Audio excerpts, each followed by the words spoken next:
Alors pendant ce temps-là, hein, ça aussi vous le verrez pas, les Uber riches, les très très riches, s'achètent des îles pour fuir la révolte colère des pauvres. Alors, j'en avais parlé justement dans le livre Blight Masters, mais là, le phénomène s'est accéléré. Hein, les super riches qui sont en panique sont en train de s'acheter des refuges sur des îles privées avec des pistes d'atterrissage pour fuir au cas où les pauvres se révolteraient. Hein, donc c'est le journal Le Mirror qui l'a repris. Ce qui est intéressant, c'est que là, c'est vraiment dans un grand journal anglais. Hein, on va dire c'est l'équivalent, s'il existait encore, de François du temps de Lazareff, hein, vu ses chiffres de vente. C'est une interview donc d'Alex Wellman avec Robert Johnson, et qui est président de l'Institut de New Economic Thinking, la nouvelle pensée économique. Voilà, d'accord. Alors, il a eu cette phrase mémorable: Many hedge fund managers were already planning their escapes. Hein, donc, beaucoup de directeurs de fonds de pension et de gestionnaires de fonds, et ils ont déjà planifié leur fuite. Ça ressemble à John Law qui a fui Paris déguisé en femme. C'est tout à fait ça. Alors, pour ma part, j'ai mieux. Écoutez bien. Selon donc une source qui fréquente cette profession des milliardaires, alors certains se font construire non seulement des îles privées avec des pistes d'atterrissage, donc comme on l'a vu, et tout ce qu'il faut vivre pour vivre en autarcie, mais alors également, écoutez bien, hein, parce que tous ces gens, ils ont des maisons en front de mer. Hein, si vous êtes milliardaire, vous n'avez pas votre maison en front de mer, c'est comme disait Seguela, voilà, si tu n'as pas ta Rolex à 50 ans, hein, tu as raté ta vie. Au début de son mandat, Nicolas Sarkozy a été accusé de bling-bling, de ce côté ostentatoire un petit peu, avec son goût pour les montres de luxe par exemple. Est-ce que c'est l'époque qui a changé ou est-ce que c'est une erreur de com selon vous, de communication? Non, c'est une erreur journalistique. Comment peut-on reprocher à un président d'avoir une Rolex? Enfin, tout le monde a une Rolex. Hein. Si à 50 ans on n'a pas une Rolex, on a quand même raté sa vie. François Mitterrand aurait dit, même s'il aime les Rolex parce qu'il aimait les belles choses, je vais peut-être pas l'arborer. Non, mais si un milliardaire n'a pas sa maison en front de mer, hein, voilà, il a raté sa vie. Voilà, donc, alors ils se font construire, figurez-vous, des sous-marins.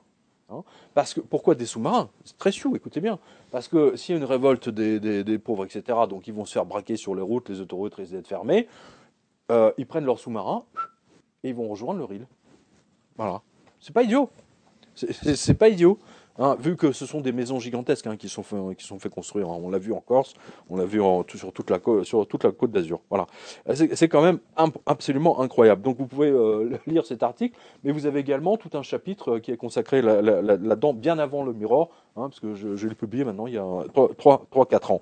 C'est vraiment intéressant. Mais on voit que la panique est en train de gagner tous les niveaux. Hein, parce qu'avant, c'était vraiment les très très gros. Hein, et maintenant, même les gestionnaires de fonds de pension, etc., commencent à... Le petit gestionnaire de hedge fund, du coup.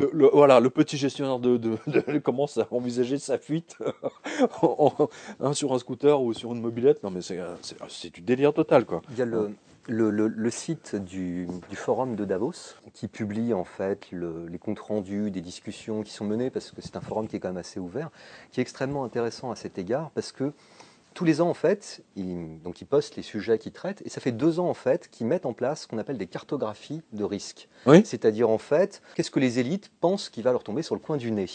Et on sent effectivement que la notion de révolte populaire, de faillite, de banqueroute, même d'épidémie, c'est pas du tout des sujets complotistes. C'est des sujets qui sont évoqués à haut niveau et qui font partie, en fait, des... En fait, ça se trouve à Davos, ça se trouve la réunion à laquelle ils ont vraiment tous assisté, c'est comment fuir quand les pauvres vont se révolter, quoi. Pas par la route. Pas par la route. C'est soit être en Suisse, hein, soit avoir son sous-marin, quoi, et son propre avion. Phoenix Island, la dernière extravagance des milliardaires rouges sur l'île de Hainan. Un minuscule îlot artificiel gagné sur les eaux chaudes de la mer de Chine. Ces tours oblongues abritent désormais les appartements les plus luxueux de Chine, plus de 10 000 € le mètre carré. Les travaux ne sont pas finis, mais ces résidences secondaires sont déjà vendues. Un pied-à-terre dans celle qui se veut la Hawaï ou le Monaco d'Asie, le dernier chic pour les riches chinois.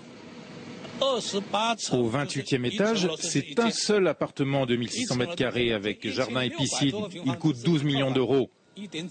On pourra arriver en hélicoptère, manger au restaurant tournant et payer son café 100 €. C'est ce standing qu'on veut atteindre. Le paradis a un prix. Ces villas ne sont pas ce qui se fait de plus cher à Hainan, mais il faut quand même compter 500 € par nuit, une fortune. Le salaire mensuel moyen en Chine est de 300 €. Un tourisme de masse, certes, mais à la carte et avec un service plus raffiné. Et ça, c'est une nouveauté. Voilà, sur la terrasse, vous avez une vue à 180 degrés. Dès qu'ils mettent le pied sur l'île, nos clients ont un majordome à leur service, 24 heures sur 24. Nous, on s'adresse aux pauvres, hein, je suis désolé. Alors, écoutez bien, parce que franchement, là, quand on les écoute, on se sent vraiment pauvre, quoi. C'est absolument incroyable, se faire construire son propre sous-marin pour fuir, c'est quand même énorme. Enfin,